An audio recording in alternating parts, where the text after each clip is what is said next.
అందరికీ నమస్కారం అండి. ఇప్పుడు నేను చెప్పేవి వికాస మంత్రాలు అనే పుస్తకంలోని పేరు ప్రతిష్టలు అనే పేజీ నుండి. పేరు ప్రతిష్టలు ఆవిరైపోతాయి, లోక ప్రసిద్ధి అశాశ్వతం, సిరి సంపదలు చంచలమైనవి, కానీ ఎన్నటికీ వన్నె తగ్గనిది ఒకటుంది, అదే సౌశల్యం. లోకంలో రెండు పనులు కష్టమైనవి. ఒకటి పేరును సంపాదించడం, అంతకంటే కష్టమైన రెండవ పని దాన్ని నిలబెట్టుకోవడం. ఏది సరైందో దాన్ని చేయడం మూలంగా మనకు అపకీర్తి వస్తే అది నిజానికి అపకీర్తి కాదు, యశస్సే. నేను నిజానికి ఒకరు కాదు, ముగ్గురు వ్యక్తులు. నేను ఎవరని ఇతరులు అనుకుంటారో ఆ నేను, నేను ఎవరిని నేను అనుకుంటున్నానో ఆ నేను. ఈ రెండూ కాని నిజమైన నేను మొదటి దానికంటే రెండవ నేను శ్రేష్టమైంది, అంతకంటే ఉత్తమమైంది నిజమైన నేను. కీర్తి అంటే మన గురించి అందరూ అనుకునేది, కానీ మన గురించి భగవంతుడికి మాత్రమే తెలిసింది మన శీలం. దీనికి నా అనుభవాలు తోడైతే మనం బతికినంతకాలం మనతో ఉండేది మనం సంపాదించుకున్న పేరు ప్రతిష్టలు. ఆ పేరు ప్రతిష్టలు ఎలా రావాలి అంటే మన గుణగణాలను బట్టి రావాలి.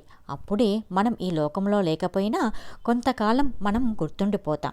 సంపాదనతో వచ్చే పేరు ప్రతిష్టలు ఆ సంపద ఉన్నంతవరకే. ఎప్పటికీ నిలిచి ఉండేది మన సౌశల్యం.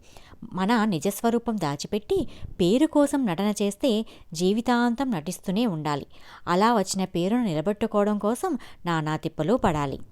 అందుకే మనలోని లోపాలను సరిచేసుకుంటూ మనల్ని మనం ఎప్పుడూ నిత్య నూతనంగా మార్చుకోవాలి. మనం చేసే ప్రతి పని ఆ దైవం గమనిస్తూ ఉంది అని గుర్తుపెట్టుకోవాలి. అలా నమ్మితేనే మనం సరైన మార్గంలో వెళ్ళగలం. ప్రతి ఒక్కరి సరైన మార్గమే భగవత్ స్వరూపం. ఇలా సరైన మార్గంలో వెళ్ళాలి అంటే మంచి చెడు తెలిసి ఉండాలి. ఇది దేని మీద ఆధారపడుతుంది అంటే మన ఆలోచన విధానంపై ఆధారపడుతుంది.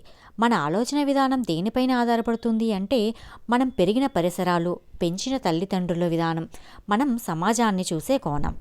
నీ బాధ్యతను నువ్వు పూర్తిగా నిర్వర్తించు.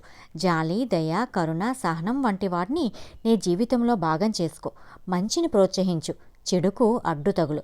నిజానికి విలువనివ్వు, సత్యం మాట్లాడు. వీటిని నువ్వు సక్రమంగా చేస్తున్నప్పుడు నీ దారికి ఎవరు అడ్డు వచ్చి నిన్ను దూషించినా వాటిని పెడచెవిని పెట్టు. అవి నీకు అపకీర్తి తెచ్చినా అది అపకీర్తి కాదు, అది నీ విజయమే అని నమ్ము.